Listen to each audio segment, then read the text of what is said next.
the egg of her womb. In the village of Umoleki, nestled between the red hills and whispering forest, lived a woman called Neka. For 15 long, lonely years, her name became a silent prayer and a curse on people's tongues, Neka the barren one. She knew the sting of laughter not meant for joy. She knew what it felt like when women avoided her during naming ceremonies, as if her emptiness was a disease. She had buried the names she once chose for her unborn children in the corners of her heart, silent tombs only she visited. She had done it all. She had laid naked under the moon, bathed in bitter herbs, slept in silence beside shrines, walked barefoot for miles just to plead at temples. Yet, month after month, her belly remained flat. Her arms remained empty. Then, one Harmattan morning, everything changed.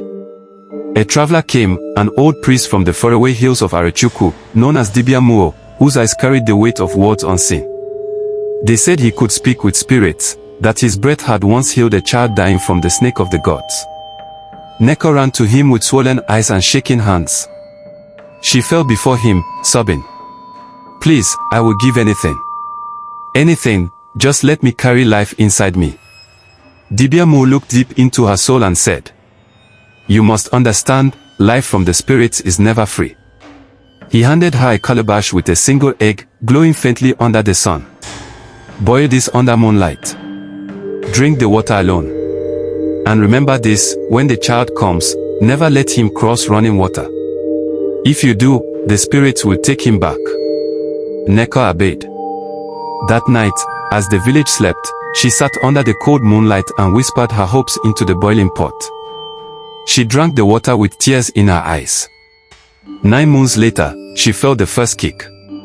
And when the time came, her screams filled the air, but so did the cries of her son. She named him Obiajulu, the heart has found rest. He was perfect. His laughter lit up her dark world. But he was also different. As a toddler, he stared into the sky for hours. By 3, he spoke proverbs no child should know. By 5, elders began greeting him with respect. One day, he said quietly to her, "Mama, never let me cross the stream behind the market. They are waiting." Her heart froze. She remembered the priest's warning. Years passed. Neka guarded her son like a lioness. No rivers. No streams. Even when people laughed and mocked her for being overprotective, she did not care. Until that day. The rain came in thunderous waves. The flood swallowed the bridge to their home. Children were crying. Homes were collapsing. And the only safe path was across the shallow stream behind the market.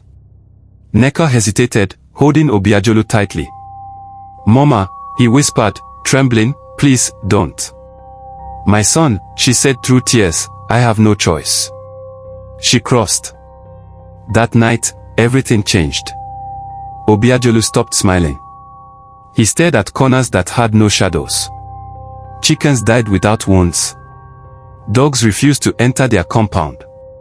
Neka awoke one night to see her son outside in the rain, whispering in a language she had never heard. Fear gripped her. But more than fear, came the guilt. The crushing weight of what she had done. She cried for days. When Dibia Muo returned, he looked at her with deep sorrow. "You broke the covenant. The spirits want him back." "Please," Neka begged, falling at his feet, "he is my only child. My life. My blood. Then you must choose. Keep him, and watch his soul wither. Or return him, and set him free." She wailed like a wounded animal.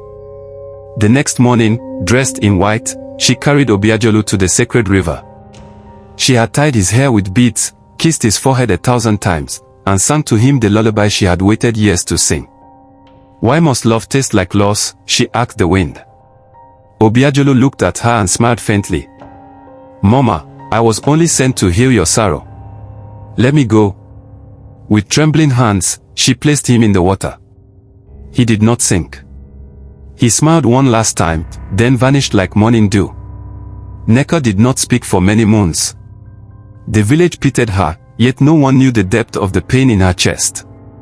But slowly, from the ashes of her loss, she began to rise. she began to cook for orphans. She began to sit with women struggling with barrenness.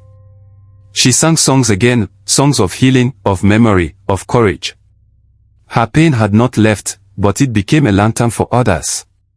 Children who never had mothers called her Mama Neka.